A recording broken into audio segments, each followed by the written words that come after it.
Assalamu alaikum, урматтуу мусулман бир туугандар. Бүгүнкү жума күнүбүздү Кудай таалам берекелүү, куттуу күндөрдөн кылсын. Бүгүнкү биздеги жумага бөлүнгөн тема ошол илим алуудун өзгөчөлүгү жана пайдасы туурасында болот иншалла. Билесиздер, пайгамбарыбыз саллаллаху алейхи ва саллям өзүнүн берекелүү хадисинде эгерде инсан бул дүйнөдөн өтө турган болчу болсо, ал адамдын бардык кылып аткан амалдары үзүлөт, бирок 3 нерсенин сообу үзгүлтүксүз жетип турат деген. Анын бирөөсү садака жария. Садака жария деген үзүлбөй келип турчу сооп дегени. Бул дегени бирөө мечит курса, же медресе курса, же мектеп курса, же жол курса, иши кылып жалпы мусулмандардын пайдасына керектүү боло турган бир курулушту куруп бере турган болчу болсо, же жалпы мусулмандардын бир пайдасына ете турган бир ишти жасай турган болчу болсо, ошол нерсе кыяматка жери ошол кылган адамга сообу үзүлбөстөн жетип турат экен.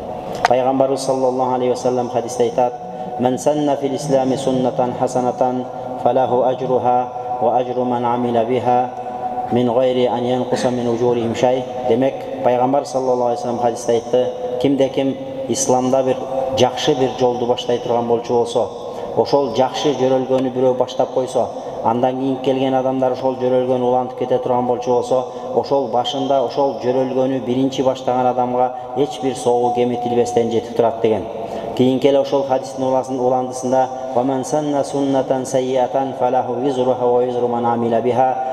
Жана хадистин уландысында ошондой. Демек, кимде-ким бул ислам жолунда туура эмес бир шариятка каршы келген, Куран, сүннөт таалимдерине каршы келген бир жолду баштай турган болчу болсо, ал адамга баштаган адам үчүн кыяматка жери ошол кийинки адамдар улантып ошонун туура эмес шариятка каршы келген ишин кыла турган болчу болсо, анда кыяматка жери ошол адамга канча адам күнөө кылса ошолордун бардыгынын күнөөсү жетип турат деген. Ошондуктан бүгүнкү күндө урматтуу мусулмандар, билим алуунун, шарият илимин алуунун орду өтө чоң.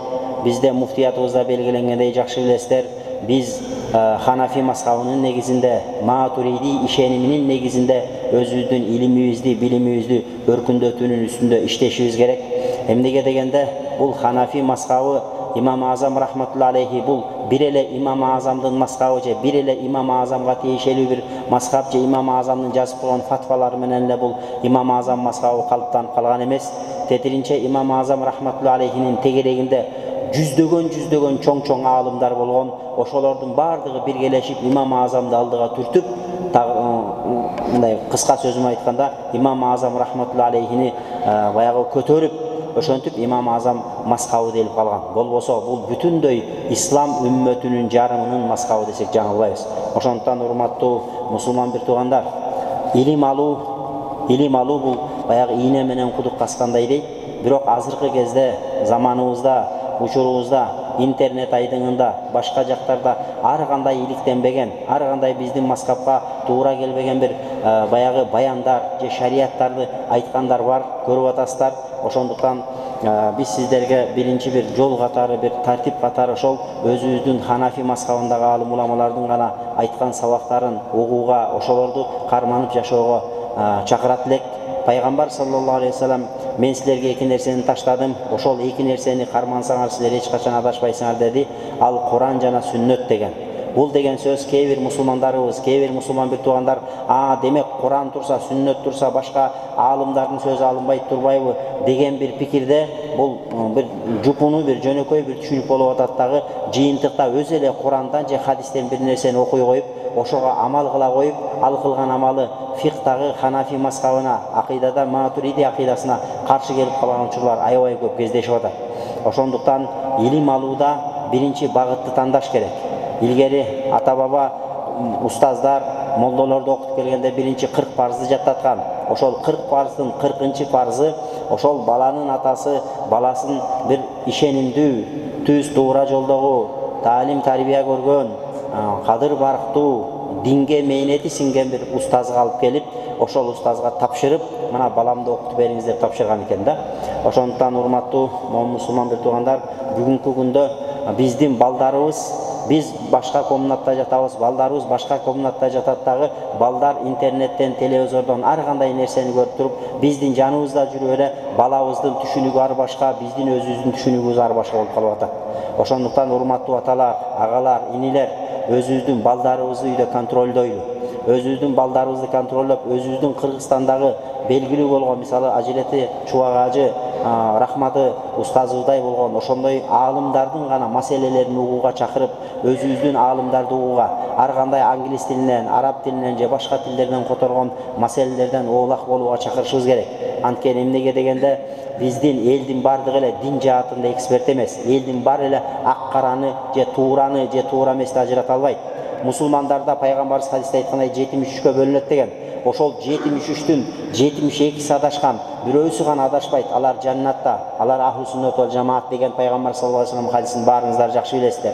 Ошол 72 адашып кеткен, ошол хадисте келгендей тозокко кирбей калат. Алар адашкан дегендердин бардыгы бөлөк жактан далил алган эмес. Алар да ошо биз окуган Курандан, биз окуган хадистен далилдерди алган. Бирок маселе ал Куран хадисте эмес. Маселе ошол Куран хадисти туура пайгамбар түшүнгөндөй, сахабалар түшүнгөндөй туура түшүнүүдө болот. Ошондуктан биз эмнеге Имам Азам мазхабын карманалы деп Имам Азам мазхабын карманууга чакырып келебиз.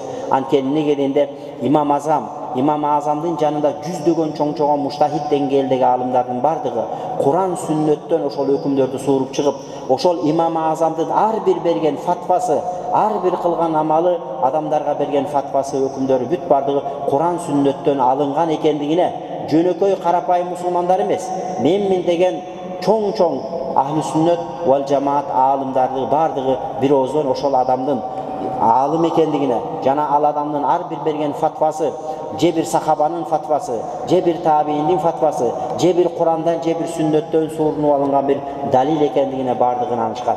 Ошондуктан урматтуу мусулман бир туугандар, биз бүгүнкү күндө илим алууда илмул хал деген маселе бар. Илмул хал деген эмне?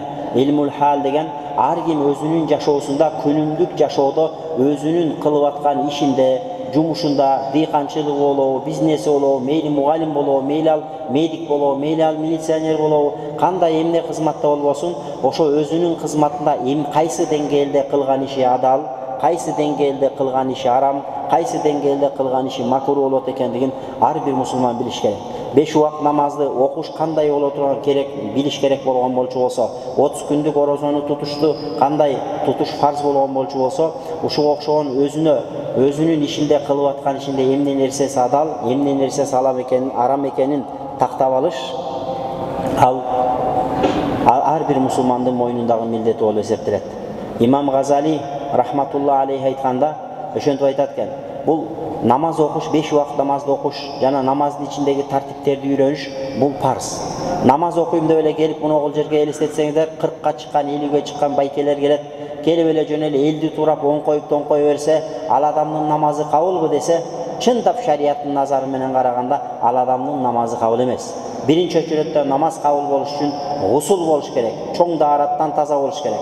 Гусул алуунун тартиби бар. Гусул аларда бизде фик китептерде көрсөтүлгөндөй, биринчи очередде гусул аларда барып аврат жерди жуабыз. Анан кийин келип кадимкидей даарат алабыз. Даарат дегенде бизде кээ бир адамдарда ушундай түшүнүк бар, ушу алдаркасын жууп койсо эле даарат деп түшүнгөндөр бар экен. Андай эмес. Даарат деген Куранда Аллах Таала я юхаллазина аману ида кумтум ила салати фагсилу вужухакум ва айдиякум илал марафиq вамсаху би руусикум ва аржулакум илал ка'байн. Ey имандуулар, эгерде силер намаз окууну каалай турган болчу болсоңор, анда бетиңерди жуугула, колуңарды чыканакка жер жуугула, башыңарга масык тарткыла жана бутуңарды жуугула деген Куран-ы Каримде Аллах Тааладан берилген аят бар. Ошондуктан урматтуу мусулман бир туугандар, биринчи гусул алардан мурда даарат алабыз. Гусулдун астында даарат алуу бул сүннөт амал болуп эсептелет. Дааратта ушул айтылган 4 парз амал бар. Эгерде кимде ким даарат алдым деп ушул 4 парз амалдын бирөөнү аткарбай койсо, же бетин жуугай койсо, же башына масык тартпай койсо, же буттарын жуубай койсо, анда даарат кабыл эмес. Даарат фарздары толук аткарбады болот дагы, ал дааратка эсептелбейт. Демек кимде ким ошондой даарат менен келип намаз окуй турган болчу болсо, анда ал адамдын намазы өтпөй калат да. Ошондуктан урматтуу мусулман бир туугандар, мына бүгүн Кудайдын берекелүү күнүндө ушул жерде жума намазга келип турасыздар. Жума намазга келерде биринчи ниетти оңдош керек. Мечитке келген адам ошол ниетин оңдоп, ушул жерде бир нерсе үйрөнүп кетейин, Кудайга кулчулук кылып кетейин, кетирген күнөөлөрүм үчүн Кудайдан бир истигфар тилеп, Кудайга тооба кылып кетейин деп, ар бир күнү келгенде Кудайга тооба кылып, Кудайдан кечирим сурашыбыз керек. Анан гусул алардан мурда биринчи дааратты алабыз. Дааратты алгандан кийин анан гусулда билесиздер, оозго, мурунга суу алуу, анан бүтүн денеге суу жеткирүү парз болуп эсептелет. Эгерде ушул амалдардын бири аткарбай калса, гусул болуп эсептелбей калат. Ошондо гана сиз гусул алгандан кийин гана, анан кийин даарат алып, анан намаз окусаңыз, намазыңыз кабыл болуп эсептелет. Анан намазга келгенде, намаздын дагы ичиндеги парздары, сыртындагы парздары, ошолордун бардыгын ар бир мусулман билиш керек. Бойго жеткен, балакатка жеткен, мейли сен 15-тесиң, мейли сен 25-тесиң, мейли сен 45-тесиң, мейли сен 70-тесиңби, ошол намаздын ичиндеги фарз, важип, сүннөт амалдарын азыр бизде кыргызча китептер толтура, орусчалары да бар. Ошол китептерден таап, ошол фарздары эмне, важиптери эмне, сүннөттөрү эмне, канткенде намаз бузулуп калат, ошого окшогон нерселерди окуп үйрөнүү бул биздин мойнубуздагы милдет, туугандар. Көпчүлүк учурда мына жаназа намаздарга барабыз. Жаназа намаздарга барганда да ошондой эмелер кездешет. Жаназа намазга десе элдин баары тура берет. Кээде ушундай сезилет, Кудай өзү кечирсин, даараты бары деле, даараты жок деле туруп кое берет. Жана эле тамекини буркуп ататкан, эми келип эле жаназага туруп берген адамдарды көрөсүң да, субханалла. Ошондуктан бул жаназа намазы ошол өлгөн адамды акыркы сапарга узатуу. Өлгөн адам акыркы сапарга узатып атканда, аны бет маңдайыбызга кыблага каратып коюп туруп, Аллахтан сурайбыз. Эй Аллахым, ушул адам мынакей, мусулман адам, бир пайгамбардын үммөтү каза болду. Мейли намаз окуду, орозо кармаду, күнөөкөр болду, иши кылып бир Кудайдын бир кулу турат. Бул дагы мусулман экен. Эй Аллахым, мынакей биз мусулмандар, жалпы мусулмандар турабыз. Сенин астыңа кыбланы каратып койдук. Мына биздин бет маңдайыбызда турат. Эми ушул адамдын күнөөсүн кечире көр деп туруп, жаназада дуа кылып окушубуз керек. Жаназанын да өзүнүн фарздары, важиптери бар. Жаназанын да шарттары бар. Жаназага турганда кадимкидей даарат болуш керек, туугандар. Жөн эле келип эле кой мен аксакал болуп калдым деп, даараты жок болсо деле уялып жаназага катарга туруп койгондо же пайда албайсың, же зыян албайсың, же өлгөнгө пайдаң жок, же тирүү өзүңө пайдаң жок болот. Ошондуктан туугандар, ошондой жаназа намаздарга барып калганда атайын жаназага турайын, ушул адамга бир себепчи болуп калайын деген бир жакшы ниет менен барыңыздар. Пайгамбар саллаллаху алейхи вассалам хадисте айтат, кайсы бир адам өлсө, ал адамдын жаназасына бир риваятта 40 киши деген, бир риваятта 100 киши деген, бир риваятта 3 сап деген, 3 катар болуп адамдар жаназа окуса, анда важип болду деген Пайгамбар саллаллаху алейхи вассалам. Сахабалар сураган, эмне важип болду дегенде Пайгамбарыбыз айткан экен, бейиш важип болду деген. Демек бул жаназа намазы өлгөн адамга бул дүйнөдөгү калган, аркасында калган, тааныган билгендери, ата-эне, урук туугандарынын акыркы Алла Тааладан суранган өтүнүчү. Эй Аллахым, мына мынакей күнөөкөр бир кулуң өлдү. Кудай берген жашын жашады. Ичибиз ачышып турат. Бирок биз сенден эй жараткан Алла, сурайбыз. Ушул пендеңдин күнөөсүн кечирип бере көр деп туруп, кыблага каратып алдыбызга коюп алып туруп Кудайдан сурайбыз. Ошондуктан жаназага келгенде да туугандар, жашынакай даарат менен келсеңиздер, жаназада даарат менен окуш керек. Жөн эле туруп эле жаназада эле катарга туруп Аллаху акбар деп эл менен кошулуп 4 такбир айтып койсо, ал жаназа болуп эсептелип калбайт. Жаназаны да кадимкидей жатташыбыз керек. Жаназа дагы илмул хал илимине кирет. Ар бир мусулман күнүмдүк жашоодо бирөөнүн жаназасына барып качып калып атасың. Бир күнү тайкең өлөт, бир күнү агаң өлөт, бир күнү бир тууганың өлөт, бир күнү алыс жакындан каза болот экен адам, жан бар жерде өлүм бар. Ошондой жерге барганда жөн эле аркасында Аллаху акбар деп коюп турбастан туугандар, жаназа дуаларын окуш керек. Кадимкидей Аллаху акбардан кийин эмне окулат, андан кийин эмне дуа кылат, андан кийин эмне дуа кылат, андан кийин эмне дуалар окулат, ошолордун бардыгын ар бир мусулман жаттап алышы бул мусулмандык парзы, милдети болуп эсептелет. Эгерде ким бизде көпчүлүк учурда жаназага турса, бир 50 киши же 100 киши турса, бир 10 чакты киши жаназанын дуаларын билип жаназа окушу мүмкүн. Башкалар жөн эле кошулуп эле Аллаху акбар деп турат. Бул айла жоктун иши. Илгери ошондой болчу. Илгери адамдар ла иляха иллаллахты билчү эмес. Илгери адамдар Куран билчү эмес. Бир комнатада 10 киши отуруп Куран окуй десе, бирөөсү Куран окуганды билбей көчөдөн бир жаш балдардап келип Куран окуткан учурлар болгон. Азыр андай эмес. Азыр Кудайга шүгүр, Куран билгендер көп, хадис билгендер көп, шарият билгендер көп. Ошондуктан урматтуу мусулмандар, ушул нерсеге да кайрыгер карабастан, ошол нерсени жаназа намазында кантип окулуштун тартиптерин үйрөнүп алайын. Анткени бул биздин жашообузда биз каалабайбыз, ошол нерсеге туш келебиз. Мына ошондой болгондон кийин аны дагы биле жүрүш биздин мойнубуздагы милдет болот. Мына бул жерде пайгамбар саллаллаху алейхи вассалам хадисте айтты: адам өлгөндөн кийин бардык нерсеси үзүлөт. Бардыгыңыздар жакшы билесиздер. Бирок 3 нерсенин сообу үзүлбөй жетип турат деди. Биринчиси эмне десе, ушул жерде пайгамбарыбыз эң бир сооптуу амалдарды айтып атат. Биринчиси жүрүп турган садака. Сообу үзүлбөстөн жетип турган садака. Бул мечит, медресе, мектеп, бала бакча, ушуга окшогон коомдук бир жайларды салган болчу болсо, бунун сообу жетип турат. Же болбосо бир пайдалуу илим калтырып кеткен болчу болсо, кимде ким пайдалуу илим калтырса, ошонун сообу үзүлбөстөн жетип турат экен. Мына бул жаркыраган свет, лампочка, ушул токту дагы бирөөлөр ойлоп тапкан. Буну дагы бир адам баласы ойлоп тапкан. Эгерде кимде ким ыйманы боло турган болчу болсо, ал адамга сообу жетет. Эгерде сен бир илимий бир ачылыш жасасаң, ошол илимий ачылыш жасаганыңдын негизинде жер бетинде миллиондогон миллиарддаган адамдар ошонун үзүрүн көрүп жашап аткан болчу болсо, сенин ыйманың болуп, ла иляха иллаллах Мухаммадур Расулуллах деген ыйманың боло турган болчу болсо, анда сен эң бактылуу адам болуп эсептелесиң. Ошондуктан адамга эң биринчи парз эмне десе, адамга эң биринчи парз өзүнүн махлук экендигин, өзүнүн жаратылган экендигин тааныш керек адам баласы. Bizde İmam-ı Azam mazhabında ıyman деген эмне? Bizde Kırgızda ошондой маселе бар. Ыймандуу бала деген сөз бар. Илгертеден ыймандуу бала десе, адеп ахлактуу экен, кичипейил экен, мындай элпек балдарды ыймандуу бала деп элибиз кабыл алып калган. Бирок шариятта ыйман деген эмне десе, биздин Ханафи мазхабында алымдар айтат: "Ал-иману иqrarun bil-lisan wa tasdiqun bil-qalb." Ыйман деген La ilahe illallah Muhammadur Rasulullah kelimesini til менен айтып, жүрөк менен ошону тастыктап, хак деп ишенүү бул ыйман болуп эсептелет. Ошондуктан кайсы бир мусулман, өзүн мусулманмын деген адам, же болбосо кайсы эле адам La ilahe illallah Muhammadur Rasulullah'ın tili менен айтып, жүрөгү менен Аллахтан башка сыйынууга татыктуу эч ким жок.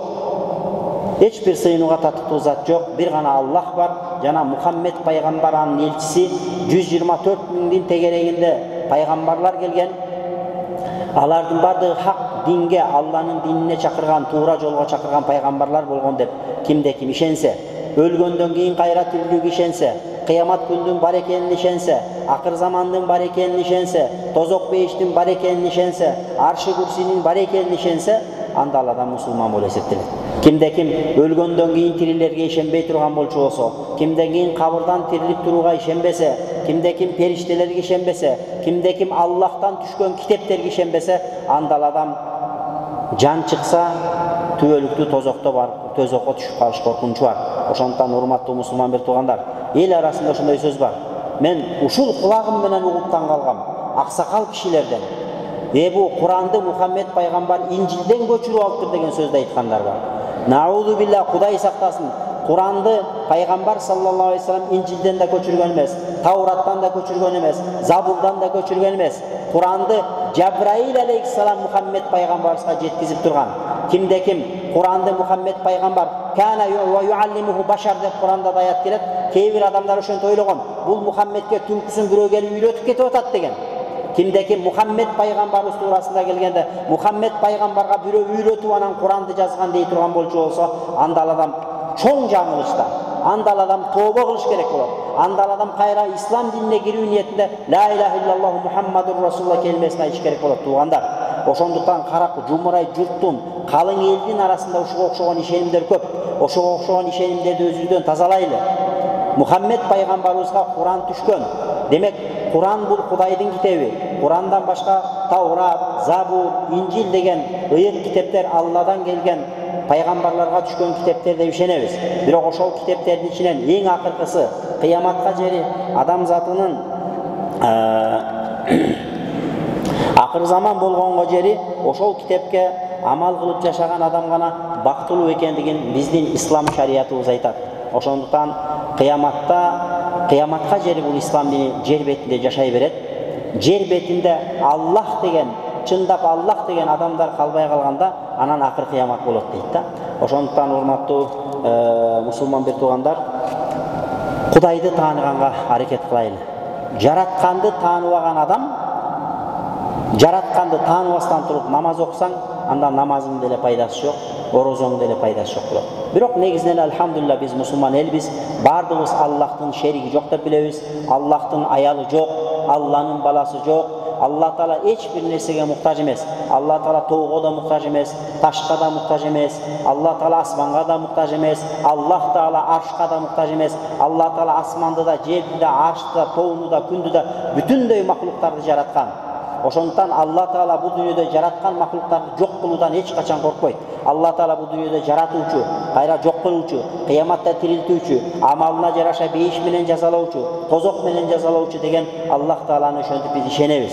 Аллахтын окшошу жок. Алла Таала эч бир нерсеге муктаж эмес. Алла Таала жей турган тамакка, дем ала турган абага муктаж эмес. Аллах Тааланын колу жок, Аллахтын буту жок. Аллах Таала эч бир махлукка окшобойт дейбиз. Ал эми Курандагы келген ядуллах, ваджхуллах деген сыяктуу аяттардын бардыгын Имам Азам рахматулла алейхи айткан янзилу бира кайф деген. Бул дегендин мааниси Аллах Таала кайсы мааниде айтса ошол мааниге иман келтиребиз. Бирок биз ишенген Алла Таала бизге биринчи окуганда түшүнгөндөй Алла Тааланы махлукка окшоштурган маани максат эмес деп кабыл алабыз деп аалымдарыбыз түшүндүрүп айтып кеткен. Ошондуктан урматтуу момун мусулман бир туугандар, бул дүйнөдө кичинекей акча табыш, дүнүйө табыш, кесип кылып бир семьяны багыш бир оор нерсе. Ал эми бейишке кириш бул жеңил желпи нерсе эмес. Сен кичинекей бир иш баштасаң, бирөө менен бир бизнес баштаган жатсаң, ошол бизнес партнерыңды издейсиң, сураштырасың, алдамчы эмеспи, башка эмеспи, жумушка кандай, ишке такпы деп аны сен жет өлчөп бир кесип турган ошол адам менен чогуу бир иш алып барууга макул болосуң да.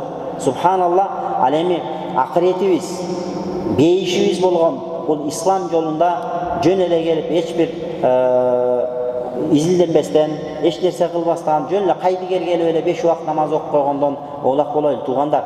Изденейли. Динибиз үчүн да изденишибиз керек. Биз дүнүйө жаатында өзүбүздү өнүктүрө бербестен, дин жаатында да өзүбүздү өнүктүргөнгө аракет кылышыбыз керек. Кимде-ким дин жаатында өзүн өнүктүргөн болчу болсо, анда ал адам эң бактылуу адам.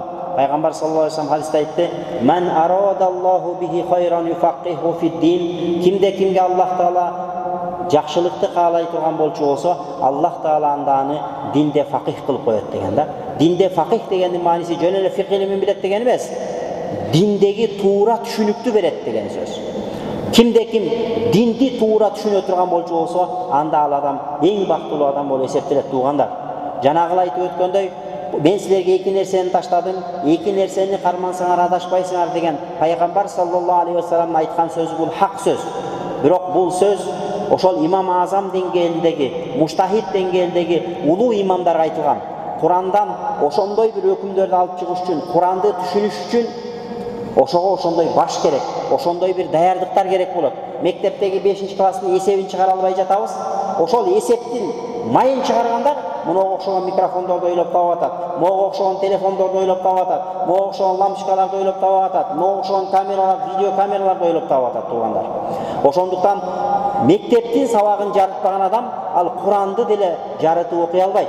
Ошондуктан мен Курандын котормосу же хадистин котормосу менен жашайм дей турган болчу болсо, ал адам адашып кетиш коркунучу бар. Буну мен эмес, 4 мазхабтын аалымдары ушул сөздү айткан жыйынтыгында.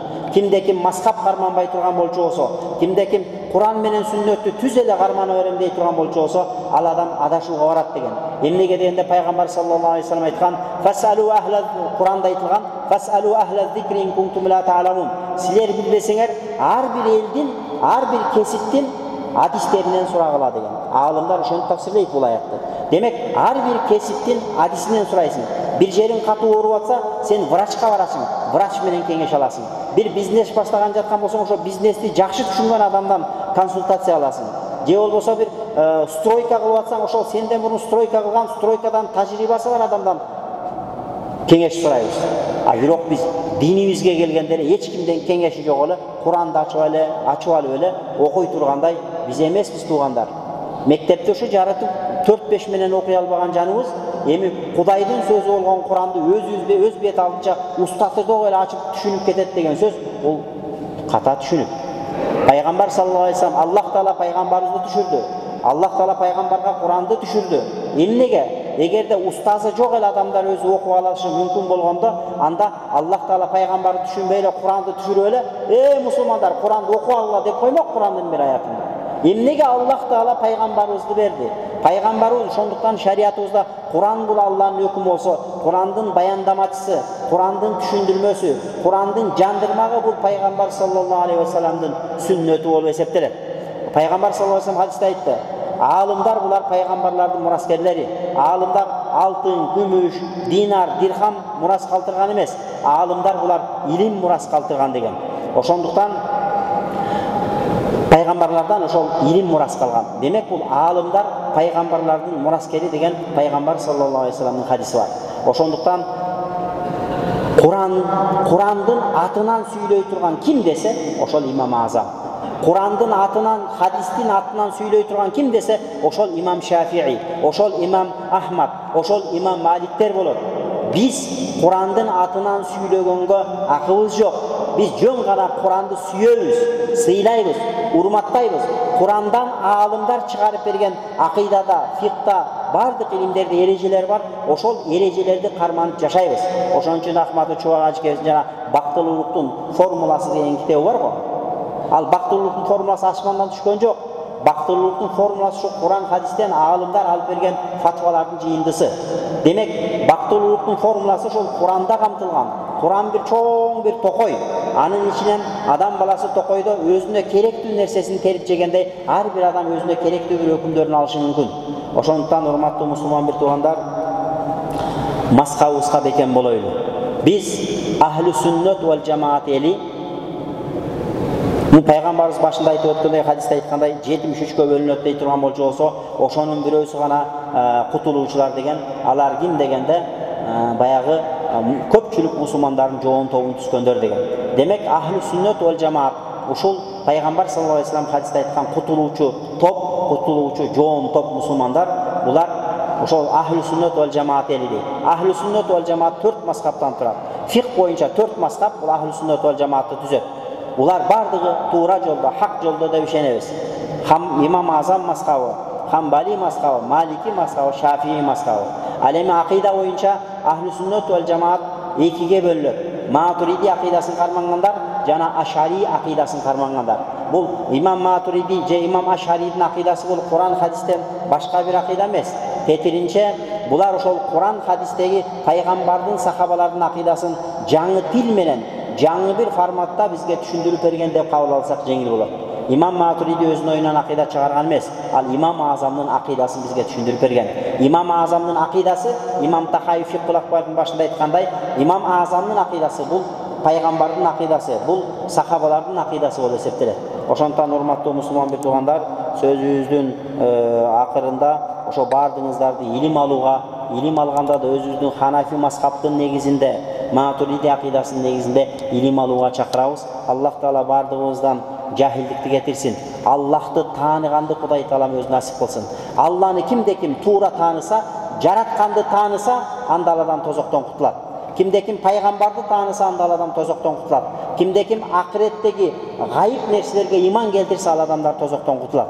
Ошол айтылган шариятыбызда талап кылган нерселердин баарын аткарып жашап өтүүгө бизге Кудай Таалам бизге тауфик берсин. Ассаламу алейкум ва рахматуллахи ва баракатух.